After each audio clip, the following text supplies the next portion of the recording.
মানুষগুলো এবার আগুনের মধ্যে পানি দিলে যেমনি আগুন নিভে যায়, দাউ দাউ করা হৃদয়ে জ্বলন্ত আগুন তাদের ঠান্ডা হবে। কিয়ামতের ময়দানে ওই বিভীষিকাময় সময়ে মুসিবতের কালে মানুষগুলো পাগল হয়ে বিশ্বনবীকে খুঁজতে আরম্ভ করবে। সবাই মিলে বিশ্বনবীর কাছে যে বলবে, ইয়া রাহমাতাল লিল আলামিন, ইয়া খাতামুন নবীন, রাহমাতাল লিল আলামিন। দেখেন আমাদের কি অবস্থা, কি কঠিন বিপদে আমরা আছি, দাঁড়াতে পারি না, সূর্যের আলোতে ঘেমে হয়রান। আজকে কেউ সুপারিশ করতে পারবে না। সব নবীরা অপারগতা স্বীকার করেছে, তারা বলেছে আপনি ছাড়া কেউ নাকি আল্লাহর সামনে দাঁড়াতে পারবেন না, আপনি একটু সুপারিশ করেন। বিশ্বনবী বলবেন, আসো আসো, আজকের দিনে আমি ছাড়া আল্লাহর সামনে কেউ দাঁড়াতে পারবে না। বিশ্বনবী মাকামে মাহমুদে যে আল্লাহু আকবার বলে সিজদায় লুটিয়ে পড়বেন। আল্লাহ রাব্বুল আলামিন বিশ্বনবীকে এমন কিছু চমৎকার শব্দ শিখাবেন, ওই শব্দগুলো দিয়ে আল্লাহর প্রশংসা করে বিশ্বনবী কাঁদতে আরম্ভ করবেন। বিশ্বনবী এমন ভাবে অজর দ্বারায় সিজদায় লুটিয়ে পড়ে কাঁদবেন, রব্বুল আলামিনের রহমতের দরিয়ায় জোশ লেগে যাবে। রব্বুল আলামিন এই দৃশ্য দেখে সহ্য করতে পারবেন না। রব্বুল আলামিন বলবেন, ইয়া মুহাম্মদ ইরফা রাসাক, ও নবী আপনি মাথা তোলেন, মাথা তোলেন, আপনার কান্না আমি সহ্য করতে পারি না। নবী আপনি মাথা তোলেন, সাল তুতা, আজকে আপনি যা চাবেন তাই দেব। নবী আপনি সিজদা থেকে মাথা তুলেন, সাল তুতা, যা চাবেন তাই দেব। ওয়াশফা তুশাফা, যার জন্য সুপারিশ করবেন তার সুপারিশ কবুল করে নেব। বিশ্বনবী এবার মাথা তুলবেন। যে বিভীষিকাময় সময়ে প্রত্যেক নবী বলেছেন আমি পারবো না, প্রত্যেক নবী বলেছেন নফসি নফসি, আমার কি হবে আমি জানি না, আল্লাহ আমারে বাঁচাও। প্রতিটি নবী বলবেন নফসি নফসি, আল্লাহ তুমি আমারে বাঁচাও, আমারে বাঁচাও। বিশ্বনবী মাথা তুলবেন, তুলে বলবেন রব্বি হাবলি উম্মতি, আল্লাহ তুমি আমার গুনাহগার উম্মতকে বাঁচাও। এই দুনিয়ার বুকে রব্বুল আলামিন সব নবীকে একটা করে দাওয়া মুস্তাজাবা দিয়েছেন, মানে যে দোয়া করলে কবুল হয়ে যায় সাথে সাথেই। দাও বিহা, দুনিয়ার সব নবীরা ওই দোয়াটা দুনিয়ায় করে ফেলেছে। সব নবীকে আল্লাহ একটা করে দোয়া দিয়েছেন, নবী দোয়া করলেই কবুল। সব নবীরা ওই দোয়া করে ফেলেছে দুনিয়াতে। বিশ্বনবী বলেন আমি করি নাই। ওয়া ইন্নী আখতাবিউ দাওয়াতি শাফাআতান লি উম্মতি ইয়াউমাল কিয়ামাহ, আমার ওই স্পেশাল দোয়াটা আমি দুনিয়ার বুকে কঠিন বিপদে পড়েও কোনোদিন করি নাই। আমি আমার স্পেশাল দোয়াটা কিয়ামতের দিন আমার গুনাহগার উম্মতকে সুপারিশের জন্য রেখে দিয়েছি। আল্লাহ বলবেন নবী ইরফা রাসাক, মাথা তোলেন, আর কাঁদবেন না। বিশ্বনবী মাথা তুলবেন, আল্লাহ বলবেন সাল তুতা, আপনি যা চাবেন তাই দেব। ওয়াশফা তুশাফা, সুপারিশ করেন, সুপারিশ কবুল করব। বিশ্বনবী বলবেন আল্লাহ ওই স্পেশাল দোয়াটা দুনিয়াতে করি নাই, আজকে আমি তোমার দরবারে দাঁড়িয়ে কিয়ামতের দিন ওই দোয়াটা করছি। আল্লাহ আমার যে উম্মতের হৃদয়ে যাররা পরিমাণ ঈমান আছে, আমার একটা উম্মতকেও তুমি জাহান্নামে ঢোকাতে পারবে না। বিশ্বনবী পাগলের মতো একবার হাউজে কাউসারে যাবেন, একবার সিরাতে যাবেন, একবার পুলসিরাতের দিকে, একবার হাউজে কাউসারের দিকে পাগলের মতো দৌড়াতে থাকবেন, তার কোন গুনাহগার উম্মত যাতে জাহান্নামে ঢুকে না যায়। সেদিন কেউ সুপারিশ করতে পারবে না বিশ্বনবী ছাড়া। বিশ্বনবী বলেন আনা সাইয়্যিদুন নাসি ইয়াউমাল কিয়ামাহ, আমি কিয়ামতের দিন সর্বশ্রেষ্ঠ হব, মানুষের মধ্যে সর্বশ্রেষ্ঠ সেরা আমি বিশ্বনবী। আলহামদুলিল্লাহ পড়েন। বিশ্বনবী বলেন সেদিনটা বড্ড ভয়ঙ্কর, সেদিন কেউ কারো কোনো উপকারে আসবে না, বন্ধু বন্ধুর কাজে আসবে না, স্ত্রী স্বামীর উপকারে আসবে না, স্বামী স্ত্রীর উপকারে আসবে না, পীর সাহেব মুরিদরে বাঁচাতে পারবে না, মুরিদ পীর সাহেবরে বাঁচাতে পারবে না, নেতা কর্মীর পরিচয় দিবে না, কর্মী নেতার পরিচয় দিবে না, ভাই বোনকে চিনবে না, বোন ভাইকে চিনবে না, বাবা তার সন্তানকে চিনবে না, মেয়েকে দেখে মা দৌড়ে দৌড়ে পালাবে। বড্ড ভয়ঙ্কর দিন। বিশ্বনবী বলবেন জমিনটা এখনকার মতো থাকবে না, পুরো জমিনটা সমান হয়ে যাবে, ফ্ল্যাট। এখন তো গোল, তখন ফ্ল্যাট। সবাই এক জমিনের উপরে দাঁড়াবে, সূর্যটা মাথার কাছে চলে আসবে, সূর্যের গরমে মানুষের মাথার মগজ গলে গলে কানের ছিদ্র নাকের ছিদ্র দিয়ে বেয়ে বেয়ে পড়বে।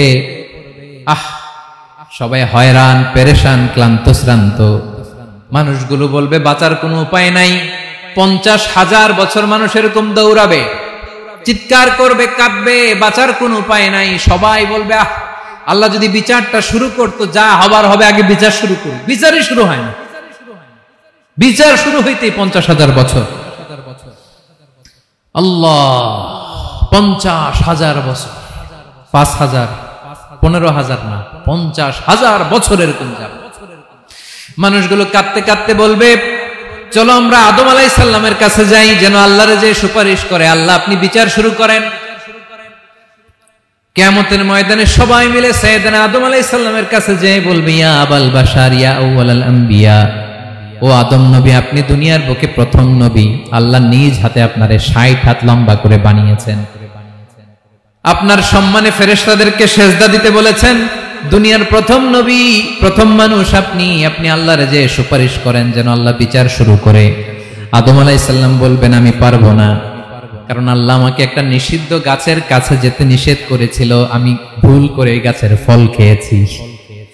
নাফসি নাফসি, আজকে আমার কি হবে আমি জানি না, আমি বড় লজ্জিত। আমারে যদি আল্লাহ জিজ্ঞেস করে কেন খাইছিলাম, আমার কোনো উত্তর নাই। তোমারে বাঁচাবো কেমনে আমি? নবীরা থারথার করে কাঁপবে সেদিন। আদম আলাইহিস সালাম বলবেন আমি পারবো না, মাফ করো আমাকে, আমি পারবো না।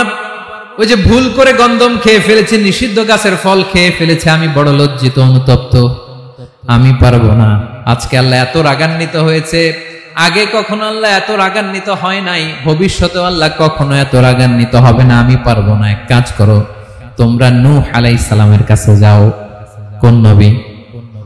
লোকেরা এবার পাগলের মতো দৌড়াতে দৌড়াতে আল্লাহর নবী নূহ আলাইহিস সালামের কাছে যেয়ে বলবে ইয়া নবী আল্লাহ নূহ, আনতা আউয়ালুর রাসূলি ফিল আরদ, আপনি জমিনে প্রথম রাসূল। আদম আলাইহিস সালাম নবী ছিলেন, রাসূল ছিলেন না। এই দুনিয়ার বুকে প্রথম রাসূল ছিলেন আল্লাহর নবী নূহ আলাইহিস সালাম। সবাই বলবে ও নবী আল্লাহ নূহ, রাসূল আল্লাহ নূহ, আল্লাহ আপনাকে আবদান শাকুরা, শুকরগুজার বান্দা বলে কোরআনে বলেছে। কোরআনে নূহ আলাইহিস সালামের নামেও সূরা আছে না নাই? আপনি আল্লাহর প্রিয় বান্দা, প্রিয় রাসূল। দেখেন আমাদের কি দশা, ঘামতে ঘামতে শেষ। জমিনটা তামার জমিন, সূর্যটা মাথার কাছে, কি করবো আর পারি না, ঘামতে ঘামতে আর কত ঘামবো, কত দাঁড়িয়ে থাকবো। আল্লাহরে যে বলেন বিচার যেন শুরু করে। নূহ আলাইহিস সালাম বলবেন আমিও পারবো না, আমিও পারবো না। আমি আমার ছেলের জন্য কথা বলে ভুল করে ফেলছি। যখন মহাপ্লাবন হবে আমি বললাম আল্লাহ আমার কলিজার টুকরা সন্তান রে বাঁচান। আল্লাহ বললেন ও নূহ, সে তোমার সন্তান না, কারণ সে ঈমান আনে নাই, সে পাহাড়ের উপর দাঁড়িয়েছে, দেখি কেমনে সে বাঁচে। ওই যে আমি একটা না বুঝে আবদার করেছি, আল্লাহ আমার উপর রেগে গিয়েছিলেন। আজকে আল্লাহ ওই ব্যাপারে যদি আমারে প্রশ্ন করে, আমার কোনো জবাব নাই, আমি পারবো না, মাফ করো। তোমরা সবাই মিলে আল্লাহর খালিল ইব্রাহিম আলাইহিস সালামের কাছে যাও। লোকগুলো পাগলের মতো খুঁজতে আরম্ভ করবে, অযুত লক্ষ নিযুত কোটি মানুষের ভিড়ে আল্লাহর খালিল ইব্রাহিমকে যে বলবে ইয়া খালিলুল্লাহ, ও আল্লাহর খালিল, আল্লাহ আপনাকে বড্ড ভালোবেসেছেন, আপনি কাবা বানিয়েছেন, আল্লাহ আপনাকে বড্ড পছন্দ করেন। দেখেন আমাদের কি অবস্থা। আপনি যে আল্লাহর কাছে সুপারিশ করেন যেন আল্লাহ আজকে বিচার শুরু করে। আল্লাহর নবী ইব্রাহিম বলবেন আমিও পারবো না, আমি আমার জীবদ্দশায় 3টা মিথ্যা বলেছি। কয়টা? আসলে মিথ্যা না, একটু টুইস্ট করে, কৌশল করে কথা বলেছিলেন, ওইটাকে হাদিসে মিথ্যা বলা হয়েছে। আমি জীবনে 3টা মিথ্যা বলেছি, জীবন বাঁচানোর তাগিদে কৌশল করে 3টা কথা বলেছি। আজকের এই কঠিন ময়দানে আল্লাহ যদি ওই 3টা কথার ব্যাপারে জিজ্ঞেস করে, লজ্জায় আমি মাথা দেখাতে পারবো না, আমিও পারবো না, আমিও পারবো না। আজকে আল্লাহ এত রেগে আছে, আগে কখনো এত রাগে নাই, পরেও রাখবে না। তোমরা সবাই মিলে বনি ইসরাইলের নবী মূসা আলাইহিস সালামের কাছে যাও। সবাই এবার যাবে মূসা আলাইহিস সালামের কাছে, যে বলবে ইয়া নবী আল্লাহ মূসা, আপনি ছিলেন কালিমুল্লাহ, আল্লাহর সাথে সরাসরি কথা বলতেন। রব্বুল আলামিন আপনাকে তাওরাত কিতাব দিয়েছেন, আপনি যে একটু সুপারিশ করেন। আল্লাহর নবী মূসা বলবেন মাফ করো, আমিও পারবো না, আমি দুনিয়ার বুকে ভুল করে একটা মানুষকে মেরে ফেলেছি। আমি মারছিলাম আদব শিক্ষা দেওয়ার জন্য এক থাপ্পড়, এই থাপ্পড়ে যে ওই লোক মরেই যাবে আমি জানতাম না। আজকে আল্লাহ যদি জিজ্ঞেস করে কেন মারলা, জবাব আছে? ওই লজ্জায় আমি অনুতপ্ত, আমি পারবো না, আমার এই কথা বলো না, আজকে আল্লাহ বড্ড রেগে আছে, আমি পারবো না, তোমরা আল্লাহর নবী সাল্লাল্লাহু আলাইহি সাল্লামের কাছে যাও। কিয়ামতের ময়দানে মানুষগুলো পাগল পাড়া হয়ে আল্লাহর নবী ঈসা আলাইহিস সালামের কাছে যাবে, যে বলবে নবী ঈসা আপনি রূহুল্লাহ, বাবা ছাড়া আল্লাহ আপনাকে বানিয়েছেন, ইনজিল কিতাব দিয়েছেন, মৃত মানুষকে আপনি জীবিত করতে পারতেন, আজকের এই কঠিন বিপদের দিনে আপনি আমাদের সাহায্য করেন। আল্লাহর কাছে যে বলেন যেন বিচার শুরু করে। ঈসা আলাইহিস সালাম বলবেন আমিও পারবো না, ইন্নী উবিদতু মিন দুনিল্লাহ, আমার উম্মত খ্রিস্টানেরা আল্লাহরে বাদ দিয়ে আমি ঈসার ইবাদত করেছে। আমার মা ম্যারি আর আমাকে ডাকতো জেসাস ক্রাইস্ট, আমার ইবাদত করেছে, যদিও আমি আমার ইবাদত করতে বলি না। ঈসা আলাইহিস সালামও ইবাদত করতে বলেছেন একজনের, তিনি কে? আল্লাহর নবী ঈসা আলাইহিস সালাম বলবেন আমিও পারবো না, আজকে আল্লাহ অনেক রেগে আছে, আমি পারবো না, তবে একটা পরামর্শ দিতে পারি, একটা সাজেশন দিতে পারি। আজকের দিনে এই কঠিন মুসিবতের কালে, এই কঠিন সময়ে কেউ আল্লাহর দরবারে দাঁড়িয়ে একটা টু শব্দ করার ক্ষমতা কারো নাই, একমাত্র আখিরি জামানার পয়গম্বর বিশ্বনবী মুহাম্মদুর রাসূলুল্লাহ ছাড়া। মানুষগুলো এবার আগুনের মধ্যে পানি দিলে যেমনি আগুন নিভে যায়, দাউ দাউ করা হৃদয়ে জ্বলন্ত আগুন তাদের ঠান্ডা হবে।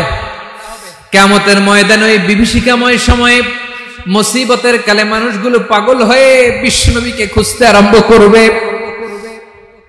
সবাই মিলে বিশ্বনবীর কাছে যে বলবে ইয়া রাহমাতাল লিল আলামিন, ইয়া খাতামান নবীন, রাহমাতাল লিল আলামিন। দেখেন আমাদের কি অবস্থা, কি কঠিন বিপদে আমরা আছি, দাঁড়াতে পারি না, সূর্যের আলোতে ঘেমে হয়রান। আজকে কেউ সুপারিশ করতে পারবে না, সব নবীরা অপারগতা স্বীকার করেছে, তারা বলেছে আপনি ছাড়া কেউ নাকি আল্লাহর সামনে দাঁড়াতে পারবেন না, আপনি একটু সুপারিশ করেন। বিশ্বনবী বলবেন আসো আসো, আজকের দিনে আমি ছাড়া আল্লাহর সামনে কেউ দাঁড়াতে পারবে না। বিশ্বনবী মাকামে মাহমুদে যে আল্লাহু আকবার বলে সিজদায় লুটিয়ে পড়বেন, আল্লাহ রাব্বুল আলামিন বিশ্বনবীকে এমন কিছু চমৎকার শব্দ শিখাবেন, ওই শব্দগুলো দিয়ে আল্লাহর প্রশংসা করে বিশ্বনবী কাঁদতে আরম্ভ করবেন। বিশ্বনবী এমন ভাবে অজর দ্বারায় সিজদায় লুটিয়ে পড়ে কাঁদবেন, রব্বুল আলামিনের রহমতের দরিয়ায় জোশ লেগে যাবে। রব্বুল আলামিন এই দৃশ্য থেকে সহ্য করতে পারবেন না। রব্বুল আলামিন বলবেন ইয়া মুহাম্মদ ইরফা রাসাক, ও নবী আপনি মাথা তোলেন, মাথা তোলেন, আপনার কান্না আমি সহ্য করতে পারি না। নবী আপনি মাথা তোলেন, সাল তুতা, আজকে আপনি যা চাবেন তাই দেব। নবী আপনি সিজদা থেকে মাথা তুলেন, সাল তুতা, যা চাবেন তাই দেব। ওয়াশফা তুশাফা, যার জন্য সুপারিশ করবেন তার সুপারিশ কবুল করে নেব। বিশ্বনবী এবার মাথা তুলবেন। যে বিভীষিকাময় সময়ে প্রত্যেক নবী বলেছেন আমি পারবো না, প্রত্যেক নবী বলেছেন নফসি নফসি, আমার কি হবে আমি জানি না, আল্লাহ আমারে বাঁচাও। প্রতিটি নবী বলবে নফসি নফসি, আল্লাহ তুমি আমারে বাঁচাও আমারে বাঁচাও। বিশ্বনবী মাথা তুলবেন, তুলে বলবেন রব্বি হাবলি উম্মতি, আল্লাহ তুমি আমার গুনাহগার উম্মতকে বাঁচাও। এই দুনিয়ার বুকে রব্বুল আলামিন সব নবীকে একটা করে দাওয়া মুস্তাজাবা দিয়েছেন, মানে যে দোয়া করলে কবুল হয়ে যায় সাথে সাথেই। দাও বিহা, দুনিয়ার সব নবীরা ওই দোয়াটা দুনিয়ায় করে ফেলেছে। সব নবীকে আল্লাহ একটা করে দোয়া দিয়েছেন, নবী দোয়া করলেই কবুল, সব নবীরা ওই দোয়া করে ফেলেছে দুনিয়াতে। বিশ্বনবী বলেন আমি করি নাই। ওয়া ইন্নী আখতাবিউ দাওয়াতি শাফাআতান লি উম্মতি ইয়াউমাল কিয়ামাহ, আমার ওই স্পেশাল দোয়াটা আমি দুনিয়ার বুকে কঠিন বিপদে পড়েও কোনোদিন করি নাই। আমি আমার স্পেশাল দোয়াটা কিয়ামতের দিন আমার গুনাহগার উম্মতকে সুপারিশের জন্য রেখে দিয়েছি। আল্লাহ বলবেন নবী ইরফা রাসাক, মাথা তোলেন, আর কাঁদবেন না। বিশ্বনবী মাথা তুলবেন, আল্লাহ বলবেন সাল তো, আপনি যা চাবেন তাই দেব। ওয়াশফা তুশাফা, সুপারিশ করেন, সুপারিশ কবুল করব। বিশ্বনবী বলবেন আল্লাহ, ওই স্পেশাল দোয়াটা দুনিয়াতে করি নাই, আজকে আমি তোমার দরবারে দাঁড়িয়ে কিয়ামতের দিন ওই দোয়াটা করছি। আল্লাহ, আমার যে উম্মতের হৃদয়ে যাররা পরিমাণ ঈমান আছে, আমার একটা উম্মতকেও তুই জাহান্নামে ঢোকাতে পারবা না। বিশ্বনবী পাগলের মতো একবার হাউজে কাউসারে যাবেন, একবার সিরাতে যাবেন, একবার পুলসিরাতের দিকে, একবার হাউজে কাউসারের দিকে পাগলের মতো দৌড়াতে থাকবেন। তার কোন গুনাহগার উম্মত যাতে জাহান্নামে ঢুকে না যায়, সেদিন কেউ সুপারিশ করতে পারবে না বিশ্বনবী ছাড়া। এজন্য 5 নম্বর আল্লাহ বললেন, মান যাল্লাযী ইয়াশফাউ ইনদাহু ইল্লা বিইযনিহি। কার সাহস আছে, কার এত বড় বুকের পাটা কিয়ামতের কঠিন দিন আল্লাহর সামনে দাঁড়িয়ে সুপারিশ করবে? কারো ক্ষমতা, কারো ক্ষমতা নাই। বিশ্বনবী সেদিন সিজদায় পড়ে উম্মতের জন্য কাঁদবেন, সবাই কাঁদবে, নফসি নফসি, আল্লাহ আমারে বাঁচাও, আল্লাহ আমারে বাঁচাও। বিশ্বনবী বলবেন উম্মতি উম্মতি। বিশ্বনবী আমার জন্য কাঁদবেন, আপনার জন্য কাঁদবেন, আমাদের জন্য সেদিন কেঁদে কেঁদে জাহান্নামের দরজায় দাঁড়িয়ে আমাদেরকে টেনে টেনে জান্নাতে ঢুকাবেন। এজন্য এই বিশ্বনবীর ভালোবাসা যেন আমাদের হৃদয়ে ভরপুর থাকে। আমার ভাইয়েরা, প্রতি শুক্রবার বিশ্বনবীর উপরে বেশি বেশি যেন আমরা দুরূদ পড়ি। আমরা যখন বিশ্বনবীর সালাম দেই, দুরূদ পড়ি, একদল স্পেশাল ফেরেশতা আছে যারা বিশ্বনবীর দুরূদটা নিয়ে সরাসরি বিশ্বনবীর রওজায় যায়, যে বলে অমুকের বেটা অমুক আপনারে সালাম দিয়েছে। বিশ্বনবী নিজ কবরের থেকে নিজেই সালামের উত্তর দেয়। বিশ্বনবীর ভালোবাসা যেন আমাদের হৃদয়ে থাকে, বিশ্বনবীর সুন্নাহ দিয়ে যেন আমাদের জীবনটাকে সাজাই। পারা যাবে ইনশাআল্লাহ। বিশ্বনবীর ভালোবাসা ছাড়া কেউ জান্নাতে ঢুকতে পারবে? বিশ্বনবীর পক্ষে আমরা বলবো, বিশ্বনবীর পক্ষে আমরা লিখব, বিশ্বনবীর জন্য আমরা আমাদের কলিজার রক্ত বিলিয়ে দিব, ঠিক কিনা বলেন? সেদিন বিশ্বনবী ছাড়া কেউ সুপারিশ করতে পারবে না। 5 নম্বর আল্লাহ বললেন, মান যাল্লাযী ইয়াশফাউ ইনদাহু ইল্লা বিইযনি। কে আছে সুপারিশ করবে আল্লাহর সামনে? আর আপনি আপনার বাবার দরবারে যে সিজদা দেন, হ্যাঁ, ইব্রাহিম আলাইহিস সালাম থারথার করে কাঁপবে আর বলবে নফসি নফসি, আল্লাহ আমারে বাঁচাও। মুসা আলাইহিস সালাম থারথার করে কাঁপবে, আল্লাহ নফসি নফসি, আমারে বাঁচাও। আর আপনি পীরের দরবারে যে সিজদা দেন, কোথায় আছেন আপনি? খবরদার, কেউ বাঁচাতে পারবে না। যাকে ইল্লা আল্লাহ যাকে অনুমতি দেন, বিশ্বনবীকে দিবেন, নবীদেরকে দিবেন, এরপরে আল্লাহ তার স্পেশাল ওয়ালিদেরকে, মুত্তাকিনদেরকে, শহীদদেরকে, সিলেক্টেড বান্দাদেরকে দিবেন। কিন্তু কাকে দিবেন, কার জন্য দিবেন, দুনিয়ার কেউ জানে না একজন ছাড়া। তিনি কে? আল্লাহর ওয়ালিদেরকে, নেককার লোকদেরকে আল্লাহ সুপারিশের অনুমতি দিবেন। কিন্তু আপনি যারে মানেন, যার পায়ে সেজদায় লুটিয়ে পড়ে থাকেন, তারে যে আল্লাহ দিবেন, এটার কোনো গ্যারান্টি আছে? কথা বলেন। এজন্য জপতে হবে একজনের নাম, আওয়াজ করে বলুন, তিনি কে? আয়াতুল কুরসির 5 নাম্বার কথা হচ্ছে, সেদিন কেউ কারো উপকারে আসবে না, সুপারিশ করার সুযোগ পাবে না, আল্লাহ যাকে অনুমতি দেয় তিনি ছাড়া। কয়টা গেল? 6 নাম্বার আল্লাহ বললেন, ইয়ালামু মা বাইনা আইদিহিম ওয়া মা খালফাহুম। তোমাদের সামনে, তোমাদের পেছনে যখন যেটাই ঘটুক না, জানে কে? আওয়াজ করে বলুন, কেউ যেটা জানে না, জানে কে? কেউ যেটা দেখে না, দেখে কে? কেউ যেটা শোনে না, শোনে কে? ইয়ালামু মা বাইনা আইদিহিম ওয়া মা, দৃষ্টিগোচর, দৃষ্টির বাইরে যা ঘটে কে জানে? তবে ঘরের ভিতরে ঢুকে জানালা বন্ধ করে লাইট অফ করে যদি আমরা কিছু করি, ওইটা আর আল্লাহ জানে না। হ্যাঁ, জানে? ওইটাও জানে। যত কালো পর্দা লাগায়া লাইট বন্ধ করে একা একা পাপ করেন, দেখে কে? এজন্য অন্ধকারে পাপ করলেও সেখানেও আল্লাহর দৃষ্টি আছে না নাই? আলিমুল গায়বি ওয়াশ শাহাদা, দৃশ্য অদৃশ্য সব জানেন, সব। আল্লাহ বলেন, ওয়া আসিররু কাওলাকুম আও ইজহারু বিহি ইন্নাহু আলিমুন বিযাতিস সুদূর। প্রকাশ্যে করো কিংবা গোপনে করো, সব জানেন। এমনকি অন্তরে অন্তরে কি ভাবো তাও জানেন। মুখে গালি দেন নাই, মনে মনে গালি দিচ্ছেন, ওটা তো আল্লাহ জানে না। হ্যাঁ, আলিমুম বিযাতিস সুদূর, অন্তরে যা আছে ওইটাও ইয়ালামু খাইনাতাল আ'য়ুন ওয়া মা তুখফিস সুদূর। চোখ দিয়ে, অনেকে দেখবেন চোখ দিয়ে চোখ মারে, ওইটাও আল্লাহ দেখেন। বিচার করতেছে, বিচারককে ঘুষ দিয়ে আপনি চোখ মারলেন যে এইভাবে না ওইভাবে কর, ওইটা তো আল্লাহ দেখে দেখে নেই। হ্যাঁ, খাইনাতাল আ'য়ুন, চোখের খেয়ানত দেখে। ওয়া মা তুখফিস সুদূর, অন্তরে যেটা লুকায় রাখো ওইটাও তিনি দেখেন। এজন্য আল্লাহ বলেন 6 নম্বর কথা হচ্ছে ইয়ালামু মা বাইনা আইদিহিম ওয়া মা খালফাহুম, সামনে পেছনে যা ঘটে সব জানে কে? কথা ক্লিয়ার?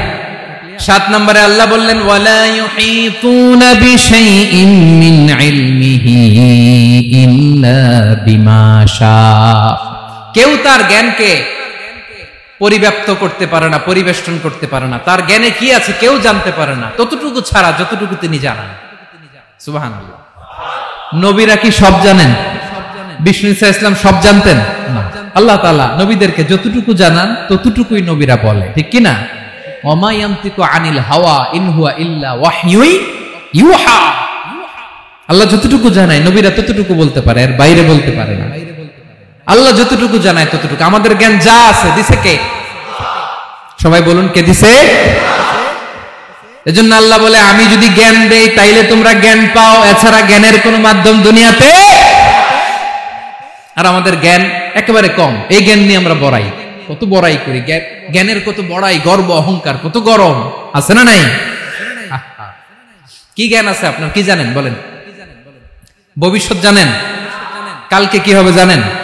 তো কি জানেন আপনি? কালকে কি হবে এটাই তো জানি না, এখন কি হবে তাই জানি না, পিছনে কি করছিলাম এটা মনে রাখতে পারি না। আজ থেকে 1 মাস আগে এই বিকেলে আপনি কি করতেছিলেন মনে আছে? এত দূরে যাওয়া লাগবে না। আজ থেকে 1 সপ্তাহ আগে রাত্রে বেলায় কি খাইছিলেন মনে আছে? আজ থেকে 5 দিন আগে কোন জামাটা পরছিলাম মনে আছে? তো কি জানেন আপনি? কিছুই না। আমাদের জ্ঞানকে আল্লাহ বলেছেন কলিল। কি বলেছেন? এজন্য রব্বুল আলামিন বলেন তোমাদের জ্ঞান হলো কলিল। ওয়ামা উতিতুম মিনাল ইলমি ইল্লা কলিলা, একেবারে যত সামান্য জ্ঞান আমি আল্লাহ তোমাদেরকে দিয়েছি, আসল জ্ঞান ভান্ডার একমাত্র আমি আল্লাহর কাছে। তাহলে আমাদের জ্ঞানকে আল্লাহ কি বলেছেন? কলিল। একটু বলুন কি বলেছেন? কলিল মানে কি? একটা মহাসাগরের মধ্যে, খেয়াল করে শুনেন বুঝবেন, একটা মহাসাগরের মধ্যে একটা চড়ুই পাখি যে যদি একটু পানি খায়, পানি খাওয়ার পরে ওই চড়ুই পাখির ঠোঁটে যে একটু পানি লেগে থাকে ওইটারে বলে কলিল। আল্লাহ বলে মহাসাগর থেকে পানি খাওয়ার কারণে চড়ুই পাখির ঠোঁটে যে একটু পানি লেগে আছে, এই পানিটা হচ্ছে তোমরা পৃথিবীতে যারা আছো সবার জ্ঞান, সবাই মিলে এতটুকু জ্ঞান, আর পুরো মহাসাগরের পানি হচ্ছে আমি আল্লাহর জ্ঞান। তাহলে আপনার জ্ঞান তো অনেক বেশি। এজন্য জ্ঞানের বড়াই করা যাবে না। আল্লাহ বলেন ওয়ালা ইউহিতুনা বিশাইইন মিন ইলমিহি ইল্লা বিমা শা, আল্লাহ যতটুকু জানান ততটুকুই আমরা জানি, তিনি যে কত জানেন আমাদের কোনো ধারণা নাই, ঠিক কিনা বলেন? কয়টা গেল? 7টা। আর রইল কয়টা? 8 নম্বরে আল্লাহ বলেন ওয়াসিআ কুরসিয়ুহুস সামাওয়াতি ওয়াল আরদা, তার কুরসি আকাশ জমিন বিস্তৃত, আকাশ এবং জমিনকে পরিব্যাপ্ত করে রেখেছে তার কুরসি, তার ক্ষমতা, তার কর্তৃত্ব। কুরসির 2টা তাফসীর। এক তাফসীর হলো কুরসি মানে ক্ষমতা, তার ক্ষমতা, কর্তৃত্ব, আকাশ জমিন বিস্তৃত। কুরসির আরেকটা ব্যাখ্যা হচ্ছে সরাসরি কুরসি, যেখানে আল্লাহ পা রাখে। কি রাখে? তার মানে হুজুর আল্লাহরও পা আছে? আছে। কেমন আমরা জানি না, আমাদের পায়ের মতো না। সুবহানাল্লাহ পড়েন। তো তাইলে আল্লাহ কার মতো? আল্লাহ আল্লাহর মতো। সুবহানাল্লাহ পড়েন। লাইসা কামিসলিহি শাই, কোনো কিছু তার মতো নয়। তো তিনি কার মতো? তিনি তার মতো। ওয়ালাম ইয়াকুল্লাহু কুফুয়ান আহাদ। ওয়াসিআ কুরসিয়ুহুস সামাওয়াতি ওয়াল আরদ, তার কুরসিটা আকাশ জমিন বিস্তৃত। এটা ঊর্ধ্ব জগতের কথা বাতুপাহাতের ভাইয়েরা। কোন জগৎ? ঊর্ধ্ব জগৎ শুরু হয় এই যে এখান থেকে, মাথার উপর থেকে ঊর্ধ্ব জগতের শুরু, ঠিক কিনা? এই যে শূন্যে যা দেখেন এটা প্রথম আকাশের মহাশূন্য। আল্লাহ বলেন ওয়ালাকাদ যায়্যানাস সামাআদ দুনিয়া বিজিনাতিল কাওয়াকিব, প্রথম আকাশের মহাশূন্যকে আমি তারা গ্রহ দিয়ে সুশোভিত করেছি। আমাদের পৃথিবীর চাইতে অনেক বড় গ্রহ আছে, যেমন সূর্য পৃথিবীর চেয়ে 13 লক্ষ গুণ বড়। কয় গুণ? 13 গুণ, 1300 গুণ, 13,000 গুণ। কত গুণ? আরো জোরে কত গুণ? চিন্তা করছেন পৃথিবীটা কত বড়, আর সূর্য নাকি পৃথিবীর চেয়ে? তার মানে সূর্যই কি সবচেয়ে বড়? না, সূর্যের চেয়ে কোটি কোটি গুণ বড় তারা আছে। এরকম কোটি কোটি তারা নিয়ে আমাদের গ্যালাক্সি মিল্কি ওয়ে, এরকম কোটি কোটি গ্যালাক্সি আছে প্রথম আকাশের মহাশূন্যের মধ্যেই। এরপরে দ্বিতীয় আকাশ। এই দ্বিতীয় আকাশটা প্রথম আকাশের তুলনায় কত বড়? বিশ্বনবী বলেন, তোমার হাতের আংটি যদি মরুভূমির মাঝখানে ফেলে দাও, পুরো মরুভূমির তুলনায় তোমার হাতের আংটি যত ছোট, দ্বিতীয় আসমানের তুলনায় প্রথম আসমানটা ঠিক তত ছোট। তৃতীয় আসমান আবার এরকম, ওইটার তুলনায় দ্বিতীয় আসমানটা একটা আংটির সমান। চতুর্থ আসমানের তুলনায় মরুভূমির মাঝখানে তৃতীয় আসমানটা আংটির সমান। একটার চেয়ে আরেকটা বড়। কত বড় আমি বলতে পারবো, আপনারা শুনতে পারবেন, কিন্তু আমরা কল্পনা এটা ধারণ করতে পারবো? পঞ্চম, ষষ্ঠ, সপ্তম, 7 আকাশ শেষ। কি শেষ? এর উপরে আছে বাইতুল মামুর। কি নাম? এটা ফেরেশতাদের মসজিদ, ফেরেশতাদের কিবলা, ফেরেশতাদের কাবা। আমরা যেমন মক্কায় কাবা, ফেরেশতাদের কাবা কিবলার নাম হচ্ছে আল বাইতুল মামুর। 7 আসমানের উপরে। এটা কত বড় শুনেন। প্রতিদিন বিশ্বনবী বলেন, প্রতিদিন এই আল বাইতুল মামুর ফেরেশতাদের মসজিদে 70,000 ফেরেশতা ইবাদতের জন্য চান্স পায়। প্রতিদিন কয় হাজার? একবার ঢুকে যে বের হয়ে যায় কিয়ামতের আগে দ্বিতীয়বার আর তারা চান্স পাবেন না। আল বাইতুল মামুর ওইটা শেষ। এরপরে সিদরাতুল মুনতাহা। কি নাম? সীমান্ত বৃক্ষ। এটা আরো বড়, একটা বিশাল বড় বড়ই গাছ আল্লাহ বানাইছে। ওয়া ইলাইহি ইয়ানতাহি ইলমুল মালাইকা, ফেরেশতাদের জ্ঞান সীমানা ওইখানেই শেষ। এর উপরে কি হয় ফেরেশতারা আর জানে না। ফেরেশতাদের ক্ষমতা এখানে শেষ। সিদরাতুল মুনতাহা, সিদরাতুল মুনতাহার এরিয়া শেষ। এরপরে শুরু হয় আল্লাহুল মাহফুজ, কোরআনের বাড়ি। কোরআনের বাড়ি কই? বাল হুয়া কুরআনুম মাজিদ ফি, এটা মিন দুররাতিন বাইদা, সাদা ঝকঝকে ডায়মন্ড দিয়ে আল্লাহ বানাইছে। আমাদের সবার তাকদীর, ভাগ্যলিপি ওইখানে লেখা, কি হবে না হবে। কোরআনের বাড়ি ওইটা। ওইটা শেষ। এরপরে শুরু হয় লা জামান লা মাকান এরিয়া। ওইখানে কোনো জামান নাই, মাকান নাই, no time no space area শুরু। ওইখানে কুরসি, যেখানে আল্লাহ পা রাখেন বা কুদরতি পা রাখেন, আল্লাহর কুরসি। বড় রাজা বাদশারা সিংহাসনে বসে পা রাখে একটা টেবিলের উপর, শাহী টেবিল, ওইটার নাম কুরসি। আল্লাহ বলে ওয়াসিআ কুরসিয়ুহুস সামাওয়াতি ওয়াল আরদ। আল্লাহর এই কুরসিটা এতক্ষণ যা বললাম এই সবগুলোর চাইতে বড়। কুরসির উপরে আছে আল্লাহর আরশ। আর রহমানু আলাল আরশি ইস্তাওয়া। রব্বুল আলামিন ওই আরশের উপরে। আমি যেমনি চেয়ারের উপরে এরকম না। যেভাবে আল্লাহর জালালিয়াত, হিজ হাইনেস, হিজ রয়্যালনেস, আল্লাহর জালালিয়াত, আল্লাহর কুদরতের মাধ্যমে যেভাবে আল্লাহ আরশের উপর থাকা দরকার, আল্লাহর সত্তা, আল্লাহ ঠিক ওইভাবে আছেন, আরশের উপরে আছেন। ওয়া ইয়াহমিলু আরশা রাব্বিকা ফাওকাহুম ইয়াওমাইযিন সামানিয়া। কিয়ামতের দিন আল্লাহর এই আরশটা 8 জন ফেরেশতা বহন করবে। আরশ বহনের জন্য আল্লাহর ফেরেশতা লাগে না, কোনো কাজের জন্যই আল্লাহর ফেরেশতা লাগে না। আল্লাহ বলে কুন ফায়াকুন, হয়ে যায়। তারপরে আল্লাহ নিয়োজিত রেখেছেন। সেদিন কিয়ামতের দিন আল্লাহর আরশটা বহন করবে কয়জন ফেরেশতা? এদের সাইজ কত বড়? হ্যাঁ, শুনতে মনে চায়? বিশ্বনবী বলেন ইন্না মা বাইনা শাহমাতি উযুনিহি ইলা আতিকিহি মাসিরাতু 700 সানা। বিশ্বনবী বলেন ওই ফেরেশতার সাইজ আমি দেখে এসেছি। কত বড় শোনো, যারা আল্লাহর আরশ বহন করবে, পুরো সাইজ বলা যাবে না। বিশ্বনবী বলেন ওই ফেরেশতার কানের লতি থেকে কাঁধ বরাবর। আপনার কানের লতি থেকে কাঁধ কতটুকু হবে? 4 আঙ্গুল 5 আঙ্গুল। বিশ্বনবী বলেন যে 8 জন ফেরেশতা কিয়ামতের দিন আল্লাহর আরশের পায়া ধরে থাকবে, ওই ফেরেশতাগুলোর কানের লতি থেকে কাঁধ বরাবর আসতে সবচেয়ে দ্রুতগামী যানবাহন, পৃথিবীতে সবচেয়ে দ্রুত চলে আলোর ফোটন। আলোর ফোটন 1 সেকেন্ডে চলে 3 লক্ষ কিলোমিটার। কয় লক্ষ কিলোমিটার? 1 ঘন্টায়? 1 মিনিটে? কয় সেকেন্ডে? 1 সেকেন্ড কইতে তো 2 সেকেন্ড লাগে। 1 সেকেন্ডে আলোর ফোটন, আলোর কণা ছুটে 3 লক্ষ কিলোমিটার বেগে। বিষ্ণুই বলেন এরকম যানবাহন দিয়ে যেটা সেকেন্ডে 3 লক্ষ কিলোমিটার বেগে ছুটে, এরকম দ্রুত যদি কেউ ছুটে তাহলে ওই ফেরেশতার কানের লতি থেকে কাঁধ বরাবর আসতে 700 বছর সময় লাগবে। এজন্য রব্বুল আলামিন বলেন ওয়াসিআ কুরসিয়ুহুস সামাওয়াতি ওয়াল আরদা, আল্লাহর কুরসিটা আকাশ জমিন সব চাপিয়ে যাবে। তাহলে আল্লাহ কত বড়, সুবহানাল্লাহ। সেজদায় যখন লুটিয়ে পড়েন এটা ভাববেন, আয় রে কারে সেজদা দেই আমি, তিনি কি সুমহান, কি সুবিশাল, ওই রবের গোলাম। আলহামদুলিল্লাহ পড়েন। 9 নম্বর আল্লাহ বলেন ওয়ালা ইয়াউদুহু হিফযুহুমা, এই বিশাল আকাশ জমিনকে রক্ষণাবেক্ষণ করতে যে আল্লাহ কঠিন কালেও ক্লান্ত হয় না, নাকি আমার আপনার মতো ক্লান্ত হয়? আল্লাহর ক্লান্তি আছে, শ্রান্তি আছে, বিশ্রাম আছে, বিরাম আছে, ঘুম, জিমানি? সুবহানাল্লাহ পড়েন। আল্লাহ বলে ওয়ালা ইয়াউদুহু হিফযুহুমা, এগুলোকে রক্ষণাবেক্ষণ করতে আল্লাহ ক্লান্ত হয়ে পড়েন না।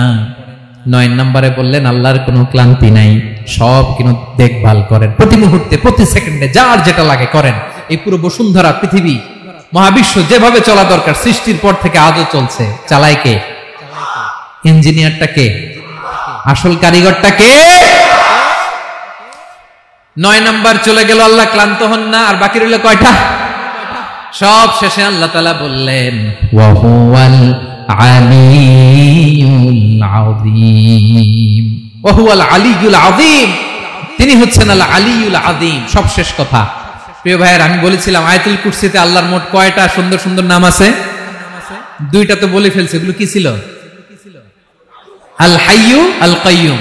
এবার সব শেষে 3 আর 4 নাম্বারটা আসছে। এটা কি? একটা আল আলী আর একটা আযীম।